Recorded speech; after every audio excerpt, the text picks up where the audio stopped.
Yo. Why the fuck niggas think they got to go report to another nigga about me? Alright, look, you know what, nigga? Go tell him. Go tell whoever you think is in control of me, nigga. Huh? Drag dash. Go tell him, nigga. Yeah. Drag to the motherfucking ass, they don't want no problems with them. Yeah. What's up, my fallen angels? You're at the channel. You fell into it because you're all my angels. And I'm going to do another reaction video. And, of course, I'm going to play some women. You know, I'm not going to do the constant twerk. And I'm going to put some, no volume. I'm going to put, you know, some Coi Leray we have. 6ix9ine, his fact song is a lot of butts and stuff. And just those two? Yeah, and another Coi Leray. Yeah, like 2 Coi Leray songs. So, you know, there's some women going there, so you can watch either or. And I do plan on adding to my channel, interviewing, not turning into a podcast, but it's like a podcast where I interview prostitutes, crackheads, robbers, you know, burglars, you know, stuff like that. Criminals also that went to prison, you know, all that stuff, just to get their side of the story, and so I can ask them the questions. I've been through it all. I've bought prostitutes. I've had fights with prostitutes. I've been to prison. I've done crack. So I ain't better than any of them. But you know, some of them that I talk to won't be at the moment doing it. They might be talking about what they did in the past, and I'll just have it like a podcast. They'll be here and there, but it's hard. I'm not really supposed to have visitors where I'm at, so I'd have to kind of figure it out outside. But some of them might not want to be on camera, so I might have to get when I give them a mic, get them like the voice like, you know, like where like if you're talking on Fox 5 and you don't want to be known, so they black you, you know, they have it dark and your voice ain't your voice.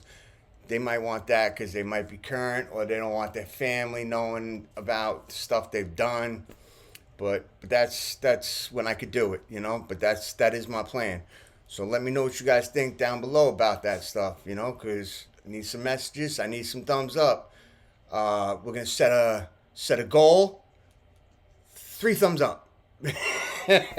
You know, people get thousands and thousands and thousands. I get like 2 or 3. I get some thumb down, but it's don't matter if it's thumb down or thumbs up. It's still a reaction, so it's still pump me up. I don't know if you can even, what's that word where you can hype? I don't know if you can hype me yet. I think I'm close. I have all the subs. I just don't got the watch hours, or I could be able to hype. So, but if you can, do it. If you can't, don't do it. But I'm going to stop the talking, and we're going to start doing this video reaction right about now.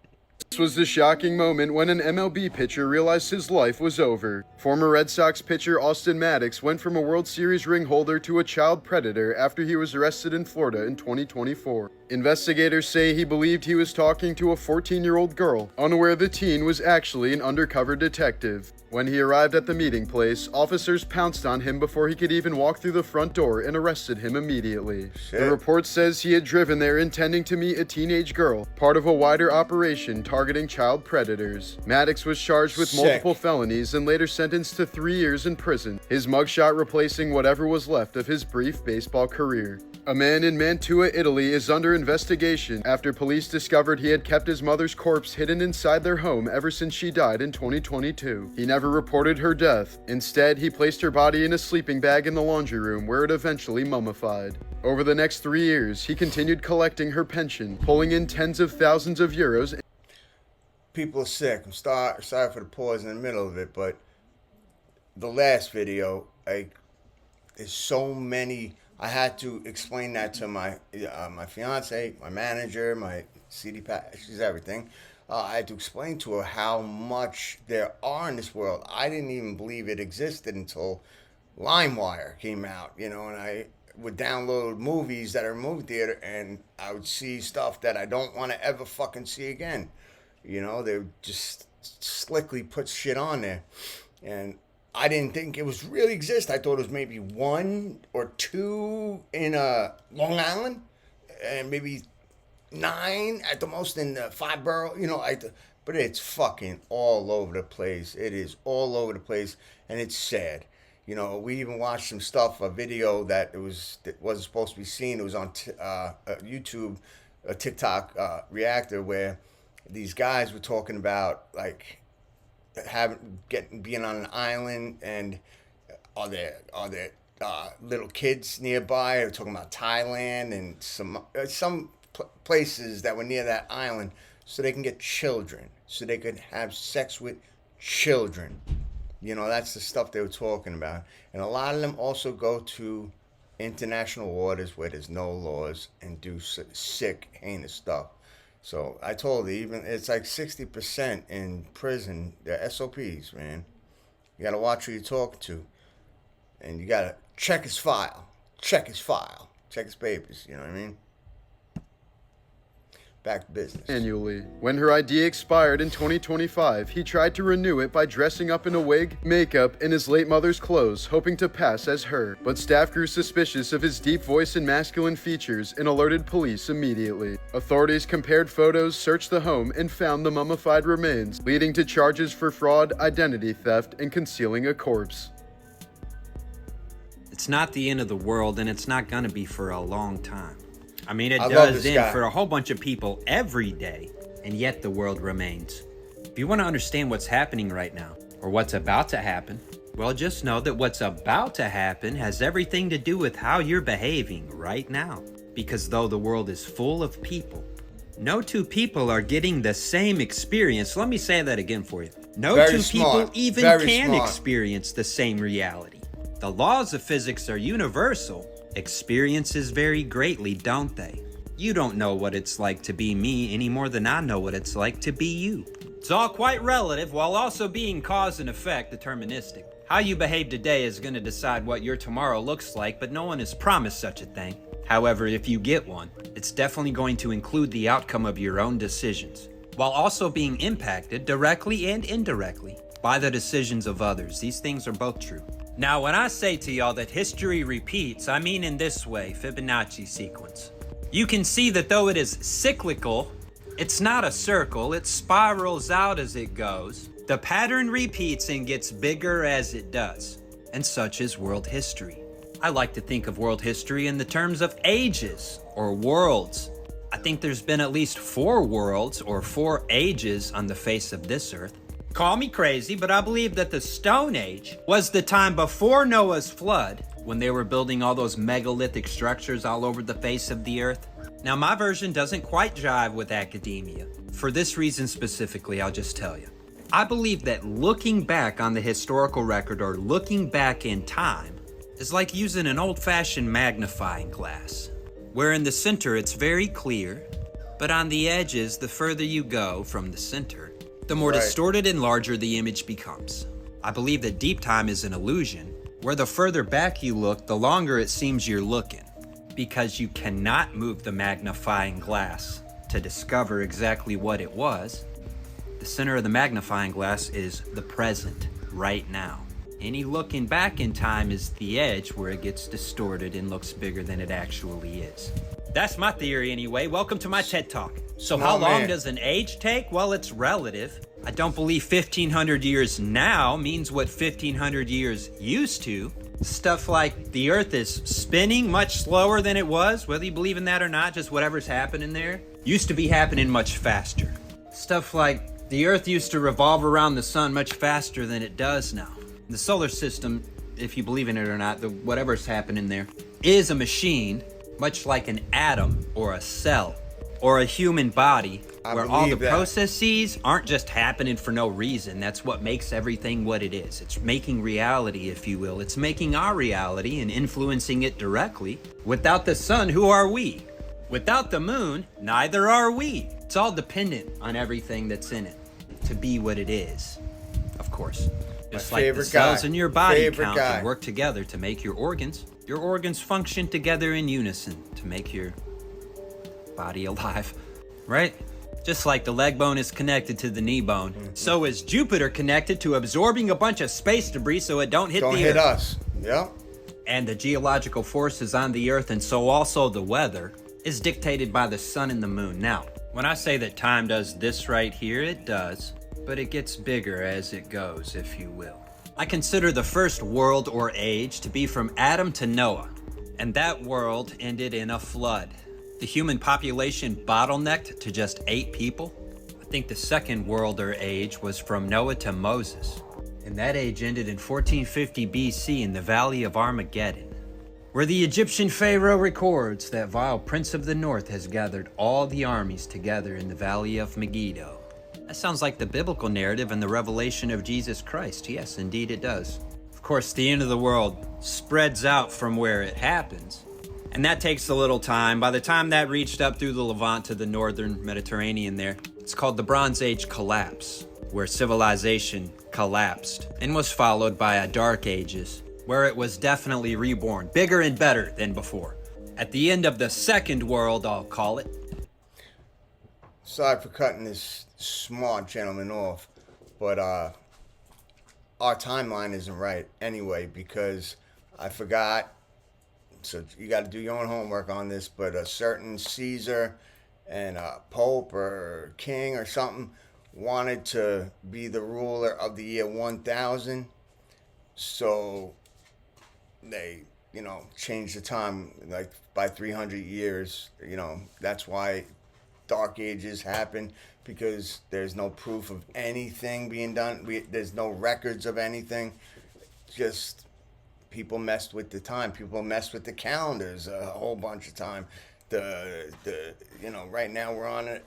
What we're on now was different before, and before, but the 300 years. That's why, like, when you see a couple of the places, they add a 1 to it. It's really a J, but they say it's a 1, and they make it look more like a 1. Like when it was founded, the building, that's like the time of Jesus after his death.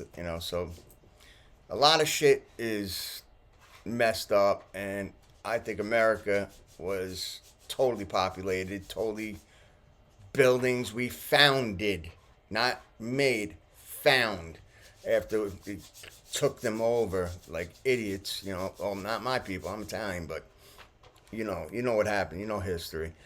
But I believe blacks lived here, they're not African, just black-skinned and Native Americans, and they didn't live in all teepee huts, like they made buildings. They made great buildings, and you had who are those people too, babe?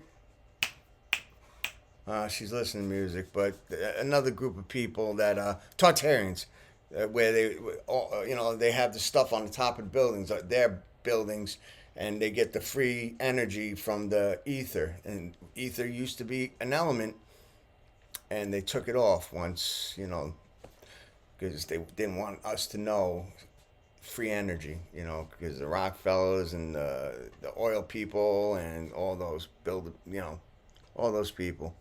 We had the Mycenaeans, the Hittites, the Minoans, and the Babylonians. All fell, but what followed was the Greeks, the Persians, the Romans, etc. Yes, Neo-Assyria and also Neo-Babylon, but then the Persians, Bigger and better than before, more globalization after it killed the previous age. It's like a nuclear bomb went off in the Valley of Megiddo, and the ripples of that spread out through time. It took about 300 years for what actually started there to culminate in the Bronze Age collapse, which definitely included sea peoples. We'll talk about them later if you want. Again, I've talked about them a whole bunch already. The Sherdan is the tribe of Dan in Sardinia. The Denian are the tribe of Dan that settled up in the Aegean. Drought, a dry and thirsty land where no water is. Can you imagine? Earthquakes in diverse places. Some of them fellas built their civilizations right on a fault line, of all places. Who would do such a thing like that, LA? I was about to Volcanoes say that. that California. blocked out the sky with clouds of ash and brought famine, climate change. You think all that happens for no reason? No, it happens because things are changing. Something new is being born. What? An age.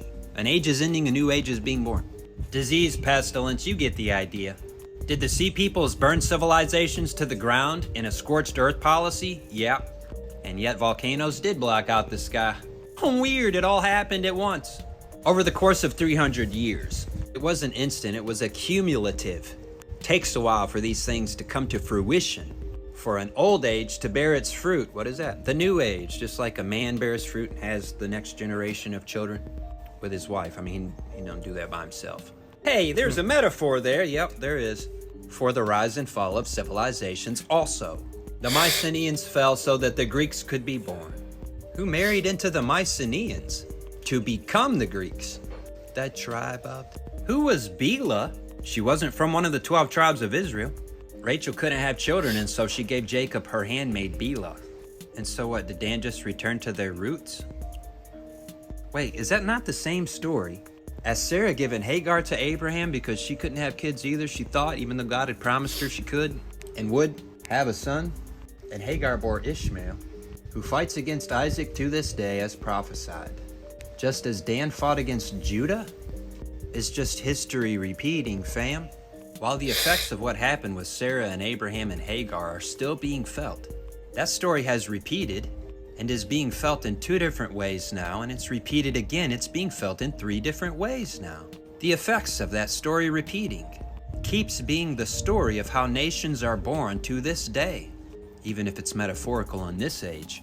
And it must be, because back in Abraham's day, we're talking about people who we give a name to. In our day, we're talking about the nations that they became. And so you can see how the story was small but got bigger. That's how. What's this got to do with World War III? Well, you'll notice that World War I, World War II, now World War III, it's getting to look more and more like Armageddon each go-round. The ability to destroy becoming much bigger, even if it appears more subtle for a time. And just like the story of Armageddon happened in 1450 BC, it's happening again right now that we're shaping up for another world war, like unto Armageddon, and what is accompanying it once more? Of course, earthquakes and volcanoes and floods and pestilence. It's just one story repeating. But this is not the end of our age. World War I was not the end. World War II was not the end. World War III is not the end. It's not called Armageddon. It's called World War III. If it was the end, it'd be called Armageddon. It's not. It's World War III. You ever start an old truck? The story repeats as World War I and World War II and World War III because it's trying to get big enough to be Armageddon. Just like the starter in a truck turns the engine over until it can run. What should we do then? The meek shall inherit the earth. Jesus told us what to do every day until the end of the world, which ain't happening anytime soon. I'm sorry to tell some of y'all, because it hurts your feelings, and that hurts mine too. I don't want to be the bearer of bad news such as the world's not about to end. We're gonna have to be here for a while longer yet. Gonna have to find a purpose and serve it, otherwise you're gonna be bored. I suggest Jesus Christ has told us everything to do until the end of the world, and it's just love one another, overcome evil with good. That doesn't mean act evil and expect that you can vanquish evil being evil. You cannot. Evil can only be overcome with good, otherwise it's just evil multiplied. You can trade one devil for another and get hell, or you can follow Jesus till the day you die and get heaven. I do suggest loving one another, following Jesus into heaven. Watch out. So what if there's a secret Lizard People Starbucks underneath Los Angeles? Maybe beneath the palm trees is a secret subway system designed not for commuters, but for A-list celebrities. And maybe those A-list celebrities aren't just dodging the paparazzi, but maybe they can let their true forms be exposed down there. You know, that human skin suit's probably going to get stuffy every once in a while, so you kind of want to let your real self out. And by real, I mean something that kind of looks like that TV show V. But there is rumors that these tunnels stretch from Beverly Hills mansions to studio backlots, letting the rich and famous slither, let's say, around like high-budget mole people. Some folks even swear these tunnels connect to old Prohibition-era smuggling routes, meaning celebrities are basically using the same paths bootleggers once did. Just this time around with better lighting and maybe heat lamps, because you know, lizards. And you know, honestly, it kind of makes sense to me. If I were a cold-blooded shapeshifter trying to maintain a flawless PR image, I'd also want a climate-controlled underground hallway to Molten. I mean, you know, this is Los Angeles anyways. If there's any city where an underground labyrinth for celebrities could exist, it's the one where half the population already acts like they live in a different dimension. Did anybody else see in the news yesterday that a train disappeared going from St. Louis to Chicago? Listen to this. Now, yesterday at 8 a.m., a train leaves St. Louis. And somewhere along the way on its route to Chicago, it completely disappears. And not only that, it lost communication. Now, there was this video that came forward of this woman, and she's at the St. Louis train station. And you can see the workers running around, panicking, and they are yelling, "Do not get on that train if you do not want to make it to Chicago, because another train has just disappeared." And everyone at the train station is like confused, like, what do you mean the train disappeared? Now, other people came forward and videos were released from Chicago saying, "Hey, my family members were supposed to come in today at the station and they never made it. And they have no idea what happened to this train." Now, they're trying to sweep this all under the rug because they come out the next day and they're like, "Hey, no train disappeared." But then they changed their story again and they said, "Well, the train broke down. We sent someone out to get them and there were vehicles that transported them to Chicago." But several people are still saying this train has somehow disappeared. This isn't the first time something like this has happened. You know, we seen not too long ago, there was that woman who got on the plane. She starts freaking out and she tells everyone they need to get off the train or off the plane. And there have been tons and tons of instances where we've seen planes, trains, and cars just disappear completely. And a lot of this is just swept under the rug and then they don't talk about it anymore. So what do you think? The last 24 hours have been insane. Despite Stranger Things 5 literally breaking records on Netflix, it is now dropped to the number 2 spot after the Diddy documentary was released just 2 days ago. And Diddy himself is pissed. He even sent a cease and desist letter to Netflix saying that the footage they obtained of him was illegal. I mean, pretty ironic coming from Diddy. Talking about people in the Diddyverse, never seen before footage was released of Epstein's Island. And as you'd expect, very creepy. There's even one picture of a dentist chair surrounded by masks of men on the wall. And also a whiteboard with the words power, deception, political, etc. I mean, what even is this shit? Huh? Some creep brainstorming session? And what the hell have they blocked out? Also, don't know how many of you believe in vampires, but a British teenager has gone missing near Dracula's castle. Yes, the Dracula's castle in Transylvania, Romania. 18-year-old George Smith went hiking alone in the mountains but has not been seen since the 23rd of November. That's coming close to 2 weeks. And despite this, no one knows where he went or what's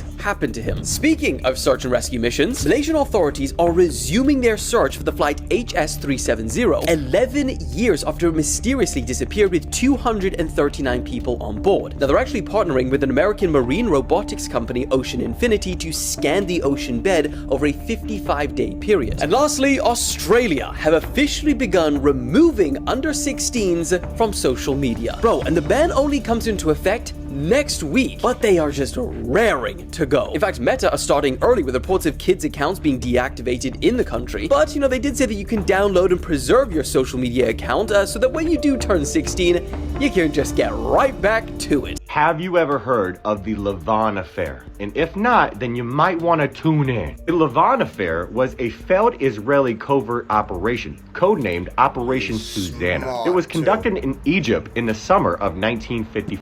He's very smart. You gotta listen to him. Everything he says is on fucking point, and he knows what he's talking about. He's related to BlackRock, right? Beauty Mark? Oh, she's listening to music. But, yeah, like, not a Rothschild, I think from Black Mark, but he's like the redhead, he's a ginger. He's like a redheaded stepchild. Like, they don't want nothing to do with him. He don't want nothing to do with them. He's exposed him. He talked about it on his TikTok, but he knows a lot of shit, and he just exposes it. He is very smart. Check him out. I'm telling you. Beauty Mark. right? As part of a false flag operation, might I mention, this is all publicly available information, by the way. A group of Egyptian Jews were recruited by the Israeli military intelligence to plant bombs inside of Egyptian, American, and British-owned civilian targets, cinemas, libraries, American educational centers. The bombs were set to detonate several hours after closing time, and the attacks were to be blamed on the Muslim Brotherhood. But get this right, the operation actually caused no casualties among civilians, but you know what it did do? It created a climate of sufficient violence and instability to induce the British government, which, let's be honest, has always been caught up in these foreign conflicts and affairs. Let's go all the way back to 1948 with Mandatory Palestine. Don't know if anybody knows what that is, but to induce the British government to retain its occupying troops in Egypt's Suez Canal zone. Pinez Lavan, which was the Israeli defense minister at that time, was forced to resign as a consequence of that incident, okay? Which makes me wonder, why is Netanyahu, when being asked for a pardon from the Israeli president, not being forced to resign? I mean, look at the bus incident that occurred this year in Tel Aviv. What happened to the ceasefire at that time? Then again, what happened to every single other, in quotation, ceasefire? Then again, what happened to Charlie Kirk? You see where I'm going here, people? If you don't, then you're really too far out of touch with reality. The sun just drew an infinity symbol made of pure fire, mate. And yes, I'm taking that as a good cosmic omen, right? This is your solar update. Strap in. Front and center of the Earth-facing side of the sun is active region 4294. It's big, impressive, and the kind of region we expect to produce major solar flares. But over the past 24 hours, not much has changed at all. A little development in the intermediate section early on, but overall, despite its massive size, its magnetic complexity just isn't delivering anything wild just yet. And SWPC's flare probabilities reflect that there's a 45% chance of an M-class solar flare and a 10% chance of an X-class solar flare. So the potential exists, but it's not popping off big events just yet. We actually just went through 3 straight days with no major solar flares, which is pretty rare during active solar periods. But then, out of nowhere, the sun released a gorgeous M6 class solar flare, breaking that quiet streak in spectacular fashion. And get this, that flare didn't come from the huge AR4294, it came from the tiny active region AR14300, the little region that most people overlook on first glance. And the flare it produced was stunning. The bright ribbons actually formed a shape that looked like an infinity symbol, a looping, balanced structure that caught a lot of attention. A lot of people are calling it a good omen, a symbol of renewal, energy cycles, and cosmic flow. Whether you're into symbolism or the science, it was an amazing sight to behold. So here's the solar lineup right now. AR4294, it's big, but it's quiet. AR14300, small but powerful with the infinity flare moment. All of this is happening on the Earth-facing side, so I'll be watching closely for CMEs, boosted solar wind, or more surprise eruptions, mate. Now, don't let the quiet nature of the largest sunspot fool you, because it is a ticking time bomb and it is aiming towards Earth, and all it needs to do is just go pop with a giant, powerful CME, and we could be in for some fun, mate. So yeah, I'll be observing to make sure that there's nothing major going down, or if it does, you will be first to know right on this channel, mate. So yeah, strap in, mate. Cool symbology and exciting thing. You have never seen a guy touch something this old. Or maybe you have, but that's none of my business. It may just look like an old rock, but it's actually a fossil of an insanely ancient life form. So old that for a long time, this was the oldest evidence of life on the entire planet. So this stuff is called gunflint chert. This is a much nicer example. It can be found along the banks of Lake Ontario, and it is an absolutely staggering 2 billion years old. That's pretty old, like dinosaurs, trilobites and stuff. No, I mean like really old. We're talking Paleoproterozoic era. The Earth may as well have just been an alien planet. Life had just evolved a crazy new feature, which is not being killed by oxygen. And for the most part, it looked like this. Or just big like colonies of bacteria like these things called stromatolites, or everyone's favorite pond scum, or algal mat if you want to be technical. And these layers are the fossilized remains of those algal mats. While there's now stromatolite fossils in Australia that date to 3.5 billion years, for many years this was the oldest evidence of life ever discovered on the planet. If you like weird stuff like this, sauce me a follow. Now you can no longer say that— Did anybody else notice in the newly released Jeffrey Epstein mansion photos that this is clearly a child-sized dental chair? But also, look at all the heads that are on the walls of this specific room, right? Look at the noses in particular. I wonder if anybody were to analyze any of these faces, if they would match anybody on a specific database. Because then you have this photo that was also released, right? Look at these names right here, but 1, 2, 3, 4 are blacked out. Why? If you zoom in just a little bit closer, these two specifically can perfectly fit a very specific last name. I mean, look at the name Larry, right? You got 5 letters, right? I'm pretty sure it's not that difficult to do some simple math here. But then how many names do you have on this phone right here, right? How many faces do you have in this room? Did anybody notice that? Which leads me to an insane theory that I feel like a lot of other people would probably agree with. What if somebody, right, wasn't actually that somebody? You feel me? Call me crazy if you want, but considering everything that has happened in this year already, I'm starting to think outside the box every... Generally, my point was... What he was trying to say there is showing the masks, human masks, you know, realistic looking ones, and he's a billionaire, multi-billionaire who's involved in all scientific stuff. He had blackmails on a lot of people that they might have just got him out and just, well, there was a mask. You know, he's being someone else right now. You know, who knows? Who really fucking knows? Is that the fucking 10 Commandments?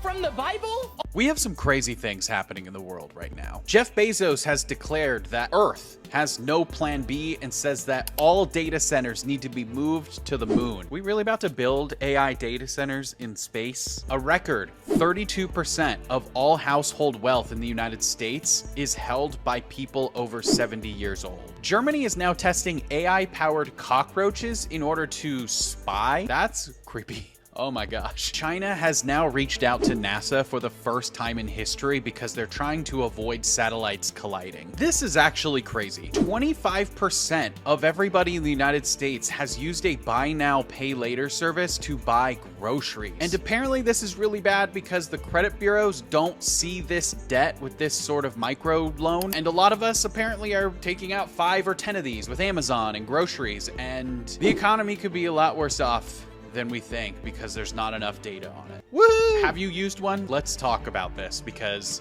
it may be embarrassing, but we really need to be speaking more about what's going on with money in the United States, right? If you've seen Game of Thrones, then you know what wildfire is. George R.R. Martin did not invent that. He was inspired by a real-life weapon that is arguably way more terrifying: Greek fire. The difference: wildfire is fiction and Greek fire actually existed. And since its invention in the 7th century, historians, chemists, all kinds of scientists have been trying to figure out what is actually in Greek fire, and it has remained this elusive mystery until recently. Welcome to my Stranger Things series, where I talk about the weird, wild, and wacky mysteries that have been solved by science. Let's get into it. In the 7th century, the Byzantine Empire had this weapon called Greek fire. It was this chemical concoction that could burn on water, stuck to whatever it touched, and could not be extinguished. It was launched on these bronze tubes, mounted on ships, and ignited enemy vessels from a safe distance with this roar of a flame and billowing black smoke. The Byzantines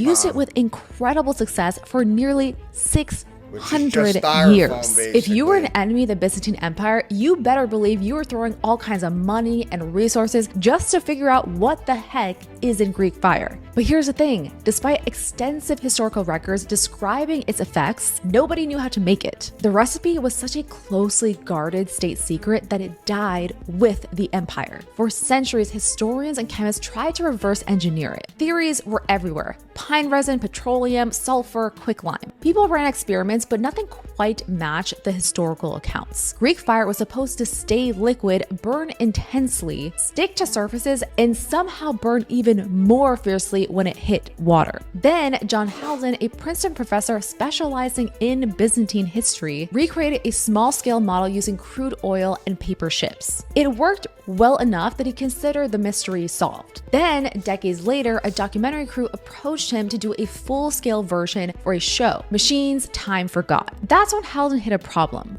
Crude oil turns to this sticky tar after 24 hours of storage, but historical accounts always describe Greek fire as a liquid. If it wasn't crude oil, then what were the Byzantines using? So that's when they started doing some detective work. Haldon consulted a geologist who told him that not all crude oil is the same. From this, they identified a region between the Black Sea and the Caspian Sea right in Byzantine territory, with oil fields producing a very specific type of crude oil. This oil is low in non-hydrocarbons and high in kerosene fractions, which just means it evaporates slowly, staying liquid during storage, but still ignites easily. But most importantly, this oil could be directly collected from the surface. No drilling was required. However, historical sources always said that Greek fire was a mixture, not a single substance. So Haldon figured the second ingredient must be pine resin, something the Byzantines had in abundance and was theorized about for years. So Haldon built a full-scale model, and when they fired it,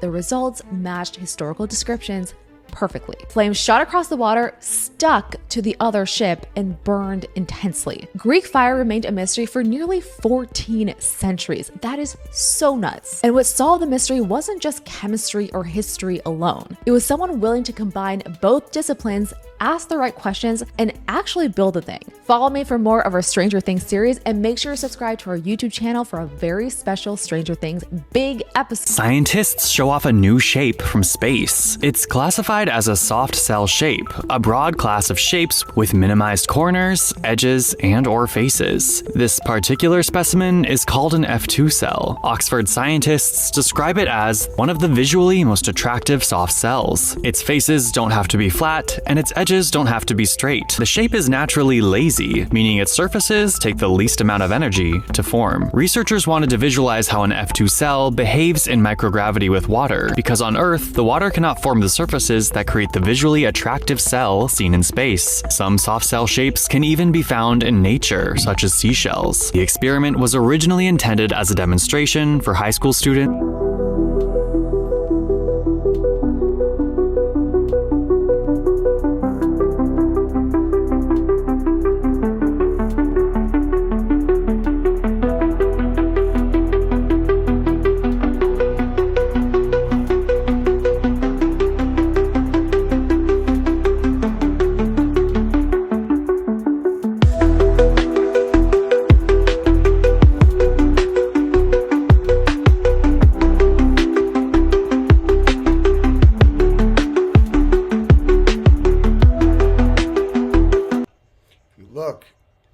Looks like the spine of it too, you know, like I'm mirrored, so I got it. The head is all the way that way, the first set of feet, and then but from the head, the neck, and it has the whole spine, and then the back legs. So that's interesting, because you know, they have like giants that could have been petrified, and mountains that are flat on top that could have been trees that were cut down, gigantic trees, and they proved, like, they pulled pieces off and showed that it's like petrified wood and stuff like that. But there's a lot of stuff. I'm gonna tell you about something that we all got to watch out for in a little bit. I'm gonna let a few of these play though first.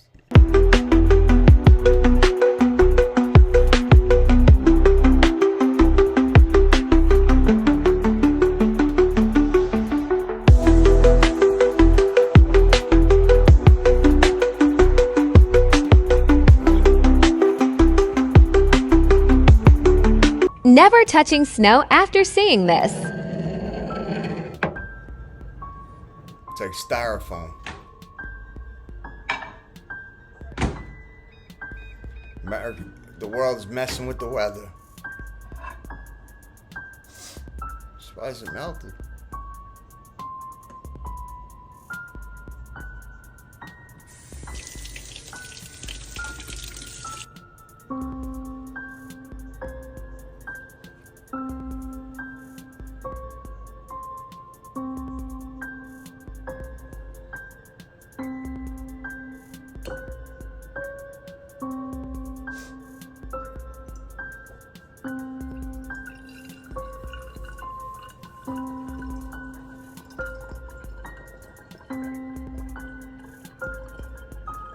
You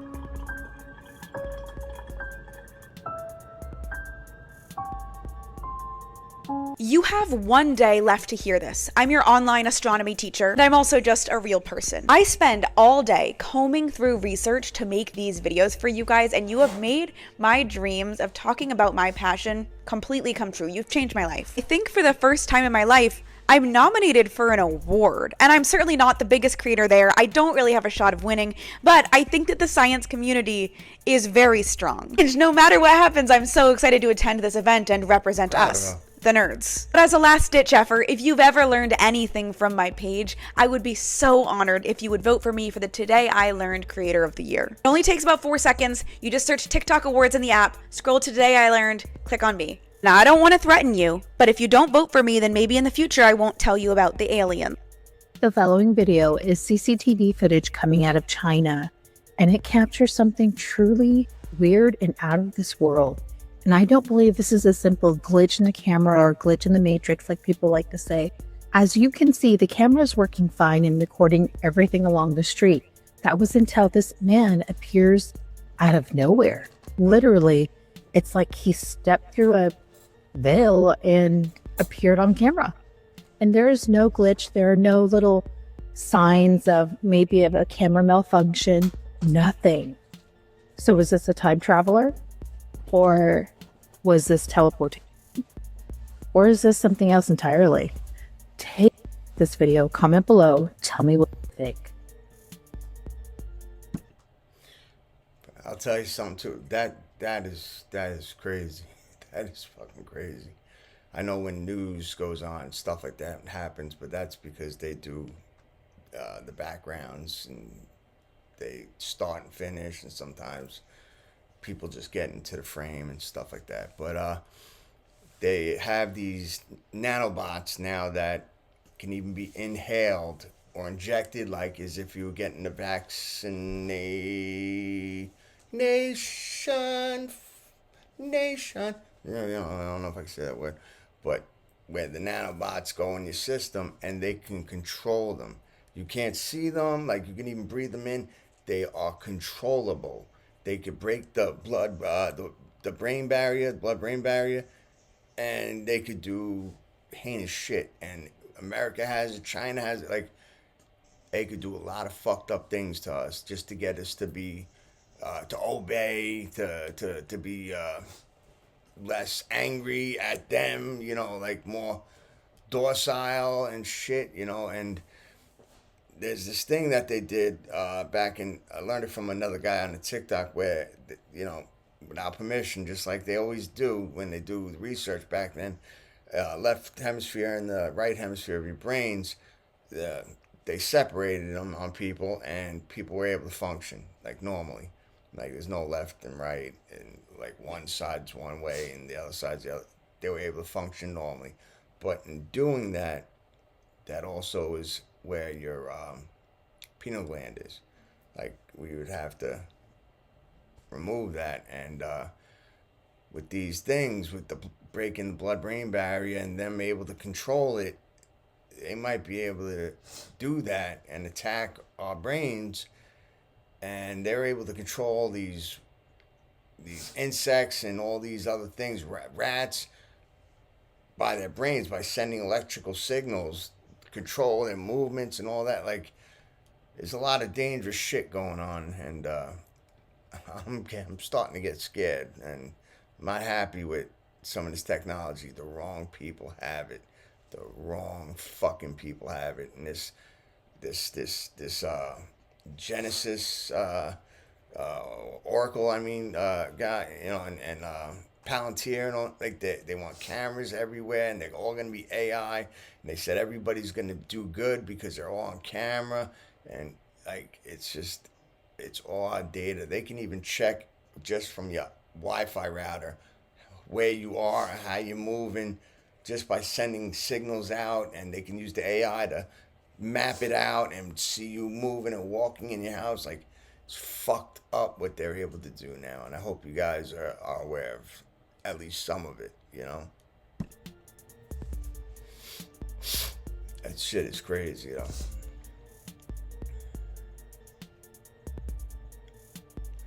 bit is enough to last the video, right? Like, even though I've been talking. Yeah, put it on loop. Alright. Like, if you have to rewind it, Yeah. you don't have to rewind it. 'Cause you can just, all right. Scientists just discovered a powerful way to lower pain by matching music to your body's movement. And no, this wasn't wishful thinking. They found important brainwave changes when the mind and the body were in sync with the music. In a recent study, scientists already knew that both music and movement helps lower pain. But the big question was that they didn't understand why and whether if being in sync with the music itself was important at all. So they set up this experiment where participants got this small pain stimuli while listening to percussion music. And they tested different scenarios where participants would only listen to the music or drum in sync, out of sync, or totally mismatched with the original music. While listening only or drumming out of sync helped just a little bit, the biggest pain reductions came when participants both listened and drummed to the music while in sync. And this is because the in-sync movement lowered a key brainwave called the N2 component, which is connected to how your brain feels pain. And this synchrony works because your brain likes predictability. When your actions matches the beat, the brain feels like everything is lining up, reducing conflict, stress, and also when you get into this groove, you naturally activate the body's reward system, where reward and pleasure lowers pain, in addition to being in a flow state where you have less attention on yourself and more focus on the activity. And what's interesting is that out of sync movement does the exact opposite, creating more sensory conflict, more cognitive effort, which means you feeling more pain. Key takeaway here is synchronizing your body with rhythm by dancing or playing music can lower pain in brain-based. Hermes Trismegistus is actually, he's a figure that Hermes Trismegistus, the Thoth authors, the scholars of religion and the scholars of history, they say that he's a combination of three different figures. He's a combination of the Roman god Mercury, he's a combination also of the Greek god Hermes, as well as the Egyptian god Thoth, the three of them. In the temple which is of Ningisida Isna from Anunnaki. Egypt, there is also this kind of saying or this phrase that's dedicated to Thoth that is inscribed on the temple, in which they say, Thoth, you are great, great, great. And there is where they draw the thrice great, or him being, Hermes, the thrice greatest. There have been some incredible new advancements in organ donation, both from animals and growing organs in animals, as well as, growing blood, which has historically been a very difficult thing to do. But I am serious, these things have been tested in humans and even hit stage 3 clinical trials. We may be in a situation where the 100,000 people in the United States who are waiting for an organ could actually get one. Let's start here. One of the issues with growing organs in other animals for humans is that generally the animal cells will overtake the human cells and it will end up being highly chimeric. You may have some ideas about what a chimera is based in history or perhaps mythology, but when we're talking about it in science, it means two different tissue types from different origins coming together and forming one. But even the same species counts as a chimera. You might have seen a cat like this when two siblings end up fusing into one. So what they managed to do is turn off some of the genes that control for cell-cell adhesion, so cells sticking together to form like skin. This allows the human cells to proliferate and compete less with the animal cells in the embryo. The ultimate result can be growing something like a pig with a human heart that will ultimately go to a human patient. Now, in some circumstances, when there are just no other options, people will get a non-human organ from an animal. And a research group managed to reverse the rejection of that organ not once but twice in a human patient. Now that person was not legally alive. What they did is they managed to track down exactly the antibodies as they were being produced in that person and then deactivate them, meaning this was personalized medicine to that patient. Your body is going to attack something that it does not consider to be self, and those can be neutralized, and that will be different for different individuals. This opens up so many doors to transplants that will not eventually reject. Many of these are reaching human trials, which means on the horizon, we're going to see cures for things. Maybe not perfect, maybe not all at once, but we're close and we have made a lot of progress. Follow for more. What's that? Oh, apparently scientists have discovered where our souls go while we're sleeping. Tell me more. Yeah, while these scientists were studying the brain, they noticed there was these microsurges happening when people got into deep sleep. But what is it, you ask? Oh, that's the moment that your soul is detaching from your body. Oh, goody. But what's even crazier is they were able to track that energy signature to where it went after it left the body. Yeah, they found when it moves from the body, it goes to a place that is not on Earth, but is also on Earth. Yeah, what they're calling it is the echo field. Basically, once it leaves, it goes to this echo field where a bunch of other souls are during the time of sleep. They said that when you're actually waking up and sometimes you jump up and you think like you were falling off a cliff, that's actually your soul jumping back in your body, and it's kind of overshooting your body a little bit is what they're saying. Oh. So now what they're trying to figure out is what these souls are doing in this echo field when they're there. Have you seen that TikTok? See, they're also saying that your dreams, like, so they're saying everything. I don't think they got proof of any of it. That when you dream, your dreams are real. It's just you in other dimensions, like other versions of you, and they're all real. I find that really hard to believe. You know, I find that, you know, show me some proof. Give me some. I got to do my research, my homework on a lot of the shit, you know, before I start believing it. Account that went viral just a few days after it was created. There aren't even that many videos on it, but every single one has racked up millions of views. The reason is that these videos are supposedly filmed by a guy who actually lives in North Korea. You probably know that in North Korea, most people don't even have a cell phone, let alone access to the internet, and definitely not to TikTok. Basically, the only people who are allowed to show the country and go online freely from a smartphone are government officials or tourists. And even tourists are taking a huge risk when they do it. But this guy doesn't look like a tourist or someone from the government at all, because judging by what we see in the videos, he lives pretty poorly. On top of that, his phone is clearly far from the latest model. The video quality is honestly pretty bad. In his videos, he shows the apartment he lives in, the food he eats, and he often films his TV where North Korean news is playing.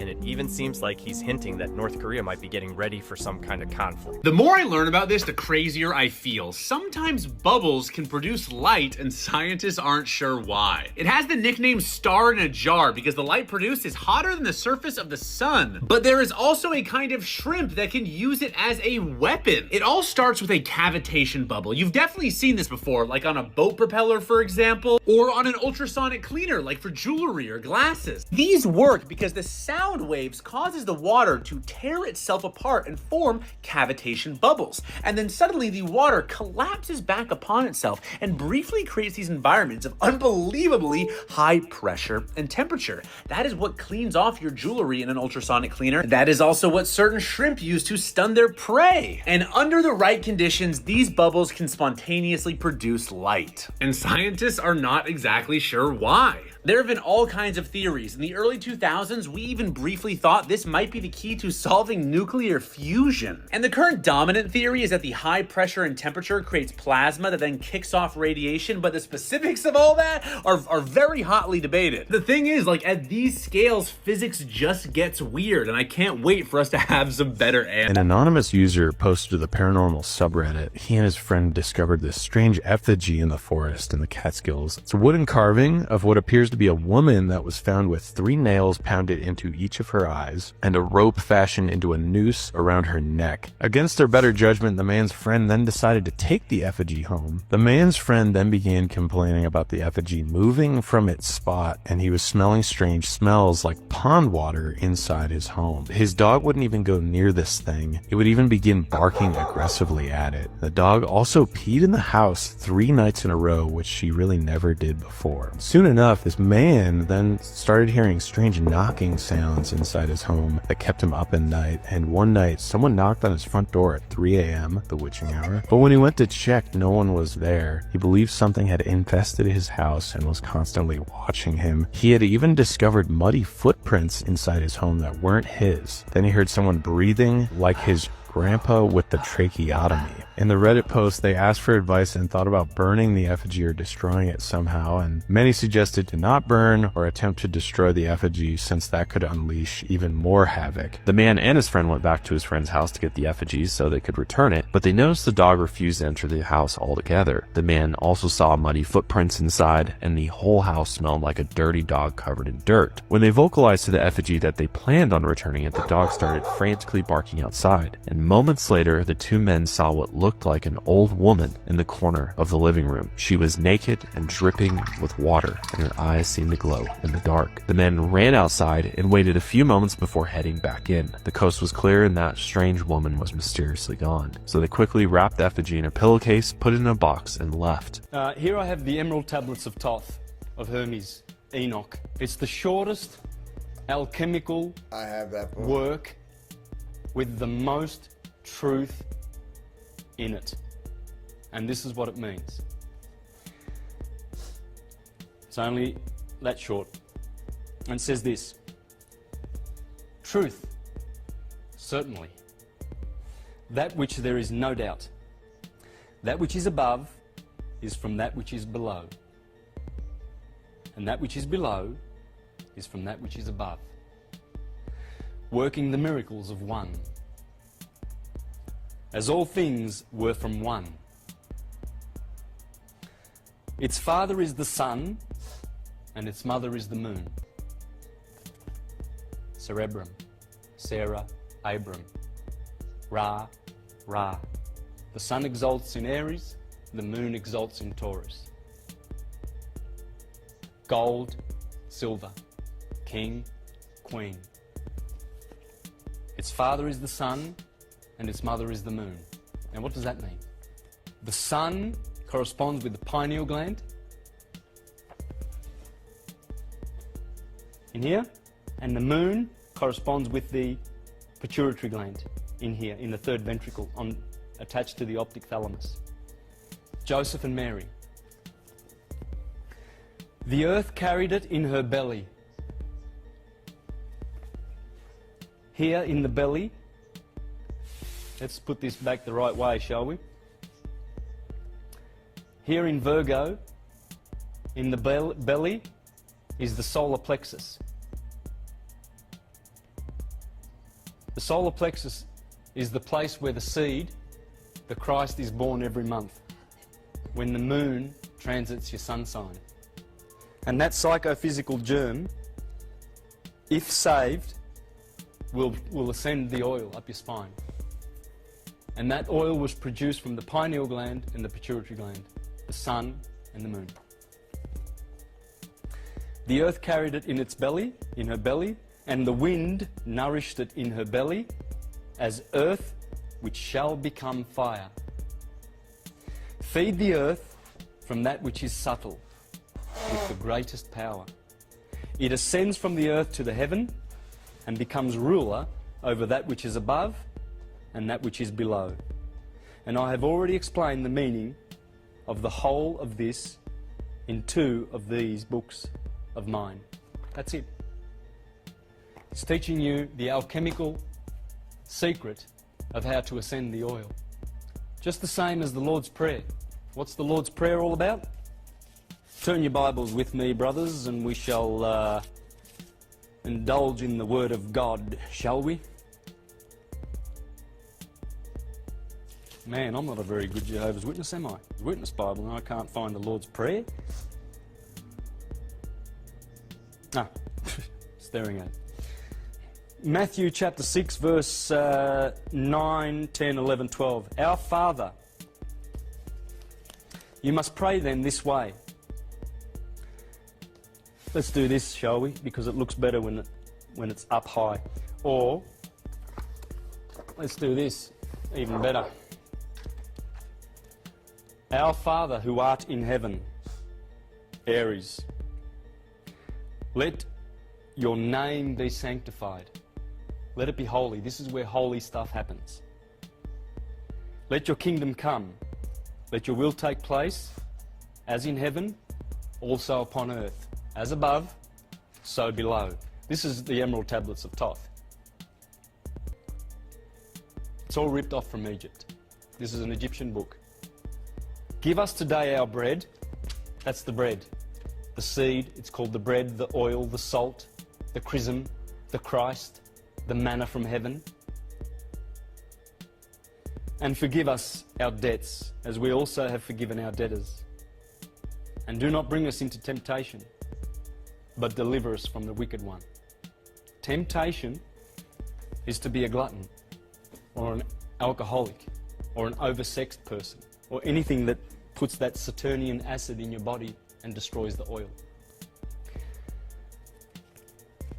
I don't blame people for thinking aliens made this at all. If you compare it to art,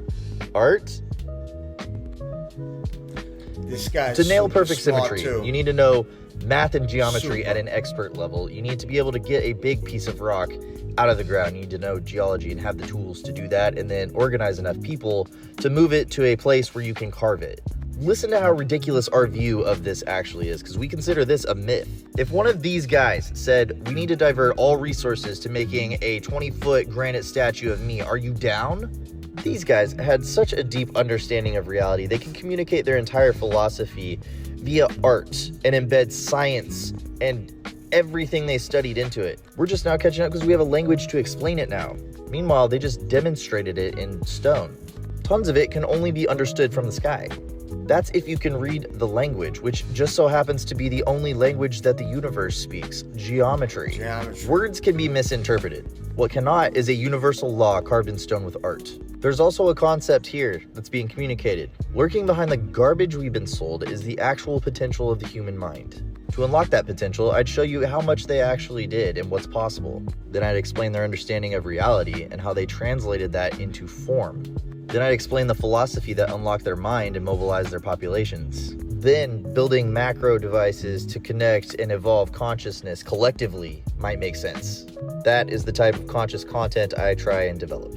Everything I cover here is going to eventually be a free video on here. This year, I'm at 400 videos. It's my personal mission to entertain you while liberating this information from the death grip of time. To do that, I have to travel and talk to... Hold on. You're saying the oldest tablets on Earth claim humans weren't made by the biblical God at all? That's exactly what they say. Anunnaki. The Sumerian texts describe beings from the stars, the Anunnaki, who came to Earth long before written history. They didn't create us out of love, but out of need. Need? Slaves. For what? For labor. We weren't made to worship them. We were made to serve them. The first humans weren't blessed. They were programmed. Adam wasn't divine. He was designed. Designed? How do you even design a human being? The tablets say the Anunnaki mixed their DNA with the clay of the earth, crafting a hybrid species built for work. Humanity was engineered to farm, to build, and most importantly, to mine gold for their dying world. So we were slaves? From the start? From the very first breath, which raises the real question. Who do you actually belong to? A loving God, or the gods who made slaves? And what if those gods are coming back? Then maybe humanity's next chapter isn't evolution, it's recollection. So do you remember this from a few years ago? This guy's smart. These have been seen by millions and millions of people online. On the flip side, the public has tried to debunk the challenge with other videos showing magnets not sticking to others. Well, I have no idea what that was, but what I do know is if I was going to be an evil scientist of sorts, the first thing I would do, I would find something that everybody has, something like our magnetic fields. And the next thing I would do is find a way to control that magnetic field with things like light and outside magnetics. Especially when it came to the ones inside the brain. And then under the premise of helping people, I'm gonna create these tiny little robots that function off magnets and can be controlled by light that can swim around in your brain.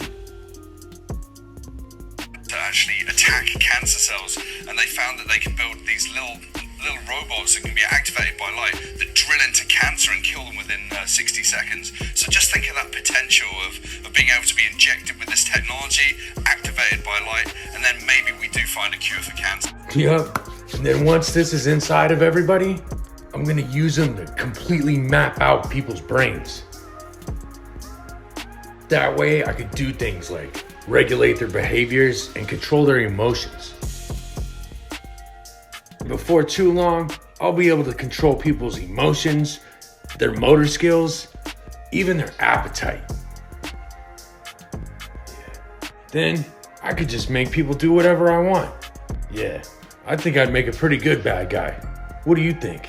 I said male lions are wimps. Turns out they're the only reason. That's what I'm talking about. That is basically exactly what I'm talking about. So you guys really need to pause and read those articles that he walks away from and points up. He just watch his TikTok, whatever. That's what he always does, stuff like that. And that is very bright of him. And the way he words it, he's able to get it to stay on TikTok without getting any hits or you know copyright, whatever. You can't say he's talk about certain things. He does it perfectly. And that's stuff I was just talking about before. It's this world is getting fucked up, man. Our kids are gonna be fucked. Our kids.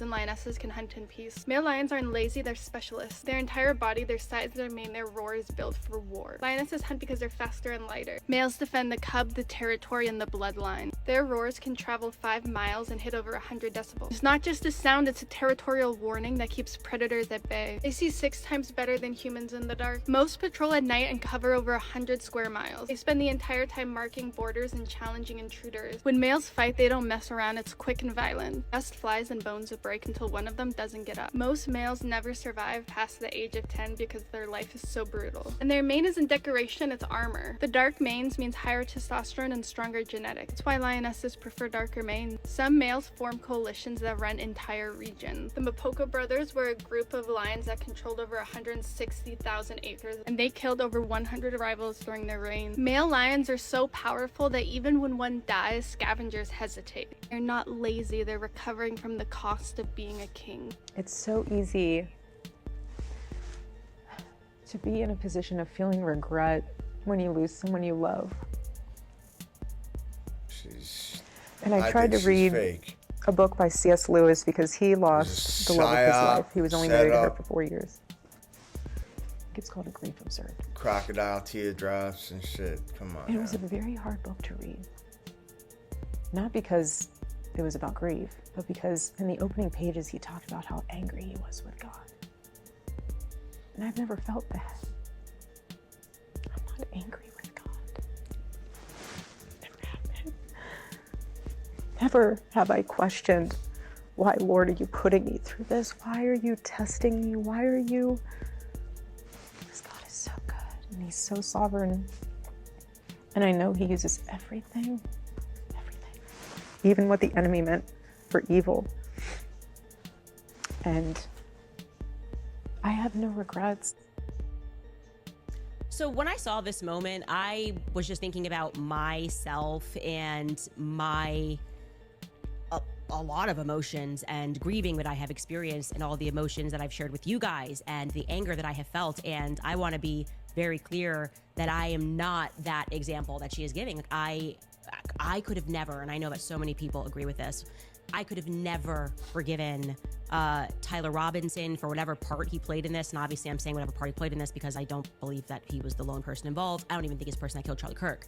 But even if you believe all of those things, I never could have turned around and forgiven him that quickly, right?